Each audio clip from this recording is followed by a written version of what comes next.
पांड्रा बोड़ी इलाके में शराब पार्टी के दौरान हुए विवाद ने खूनी रूप ले लिया। चाकूबाजी की इस घटना में एक युवक गंभीर रूप से घायल हो गया। अंबाझरी थाना क्षेत्र में पांड्रा बोड़ी इलाके में शराब पार्टी के दौरान किसी बात को लेकर विवाद हो गया। देखते ही देखते झगड़ा इतना बड़ा कि आरोपी ने एक युवक के पेट में चाकू घोंप दिया। घायल युवक को अस्पताल में भर्ती कराया गया है, जहां उसका इलाज जारी है। घटना के बाद पुलिस ने त्वरित कार्रवाई करते हुए 2 आरोपियों को गिरफ्तार कर लिया, जबकि इस मामले का मुख्य आरोपी अभी भी फरार है। उसकी तलाश में पुलिस की टीमें लगातार दबिश दे रही है। पुलिस ने मामला दर्ज कर आगे की जांच शुरू कर दी और फरार आरोपी की गिरफ्तारी के प्रयास तेज कर दिए गए हैं। पोलीस स्टेशन अंबाझरी येथील घटनेबाबत विचारत आहे म्हणून सांगतो।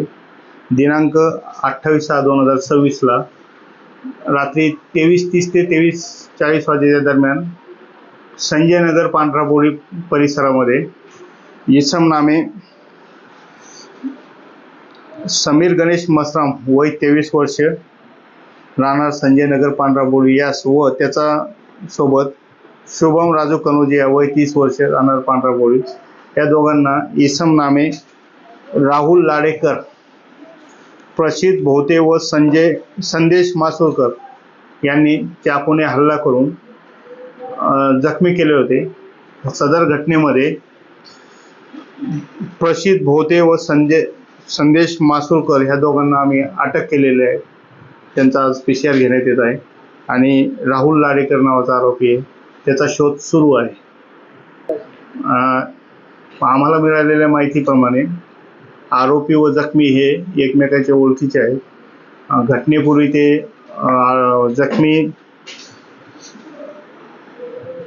समीर मसराम याच्या घरी गच्चीवर दारू पिल्याची प्राथमिक माहिती मिळत आहे। तरी तपास सुरू आहे आणि तिने मुख्य आरोपी राहुल लाडेकर यास अटक केल्यानंतर हल्ला करण्यामागचा उद्देश काय होता याबाबत तपास करण्यात येत आहे। तसेच इतर आरोपींना PCR घेऊन त्याबाबत तपास करण्यात येत आहे। आज सध्या तरी असा कोणताही जुनी दुश्मनी किंवा काही आर्थिक देवाणघेवाण याबाबत माहिती मिळालेली नाही।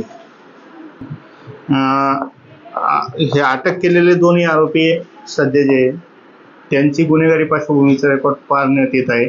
अद्याप त्यांचं समोर आलेलं नाही, परंतु जो फरार असलेला राहुल लाडेकर नावाचा आरोपी आहे त्याच्यावर पूर्वीचे गुन्हे आहेत आणि तो गिट्टी गदान येथला रेकॉर्डवरील आरोपी आहे। गिट्टी गदान पोलीस स्टेशनचे 3-4 गुन्हे आहेत, त्याच्यावर 307 वगैरे। Bureau report NTV 24।